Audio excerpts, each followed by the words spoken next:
السلام عليكم ورحمة الله. معانا النهاردة وصفة خطيرة، هنعمل طاجن بامية. بما ان البامية خلاص بتشطب من السوق، هنجيب بامية خضرة كده ونقمعها من تحت ومن فوق، وبعدين نغسلها بمية جارية، والمية دي يكون فيها نص ليمونة عشان نتأكد ان البامية اتخلصت من كل اللزوجة اللي فيها. هندعكها كويس وبعد كده نصفيها في مصفى ونسيبها تتخلص من كل السوائل اللي فيها. وبعدين على الناحية التانية بقى نروح على الحلة على النار. طبعا احنا معانا حتة دهن ضاني هنقطعها ونقلي بيها، دي هتخلي البامية في حتة تانية خالص، هتخليها كأنها طاجن بامية باللحمة الضاني.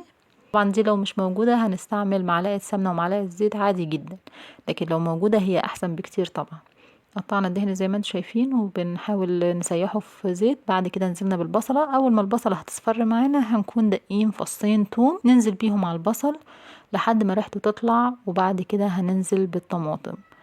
طبعا يا حبايبي ما تنسوش الاشتراك في القناة وتفعيل الجرس عشان يوصلكوا كل جديد، ولايك وشير وكومنت بذكر الله. زي ما انتم شايفين احنا بنشوح التومة مع البصلة لحد ما ريحتها تطلع، وبعد كده هننزل بالطماطم. اول ما هننزل بالطماطم بقى زي ما انتم شايفين كده هنملحها ونحط فيها فلفل اسمر. الملح طبعا بيساعد الطماطم ان هي تتخلص بسرعة من المية اللي فيها وتسبك اسرع وهنملحها كويس، وبعد كده هنسيبها لحد ما تغلي نبدأ نبهرها. البهارات اللي نص معلقة كمون، نص معلقة كزبرة ناشفة، ونص معلقة سكر. معلقة السكر دي بتخلي الحاجة المسبكة ما تعملش حموضة، وبتدي ريق مسكر كده للأكل وبتخليه حلو جدا.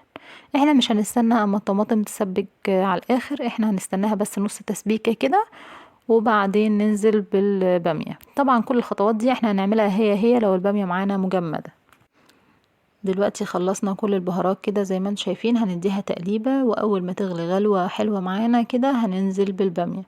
البامية هتنزل هتشرب كده من الطماطم وهتتسبك عليها وهتلف عليها وهتديها طعم وغناوة حلوة جدا جدا، احسن بكتير اما ان احنا ننزل بالبامية والطماطم تكون متسبك كده. البامية هنتأكد ان هي شربت من الطماطم ومن طعم كل حاجة في الطماطم والبهارات، وهتديها طعم ونفس حلو جدا. الطماطم خلاص لفت كده على البامية واتسبكت، والبامية شربت كل السوائل كده وخدت من طعم وريحة كل حاجة. احنا دلوقتي هننزل بالشوربة، بس قبل الشوربة بننزل نص كوباية مية عشان نتأكد ان الطماطم مش هتفتح معانا ولونها ما يبيضش، لان احنا بننزل بالشوربة مباشر، هو ده اللي بيبيض الصلصة معانا وبيخلي لونها فاتح. لو ما فيش شوربة على عين تانية هنحط مع كوبايتين مية مع مكعب مرق ومعلقة سمنة او دهن وبهاراتنا ملح وفلفل وورق لورا وحبهان، ونديها غلوتين، وبكده هتبقى نفس تست الشوربة، وهنسقي بيها برضو البامية او اي طبيخ موجود معانا.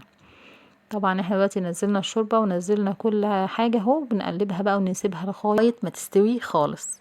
دلوقتي احنا هنطلع قرن بامية كده عشان نتأكد ان هي خلاص استوت وبقت خلاص ممكن تتهرس معانا. نضغط على البامية كده ونلاقيها بتطلع معانا وبتتهرس بسهولة كده. خلاص نروح للمرحلة التانية، وهو ان احنا معانا طاجن سخن مسخنينه في الفرن. الفرن ساخن على درجة حرارة 200. هننزل في الطاجن بالبامية ونرتب كده البامية كده ونسوي وشها، وبعدين نحط عليها قرن شطة كده يديها تيست وريحة ويخلي ريحة البامية رهيبة.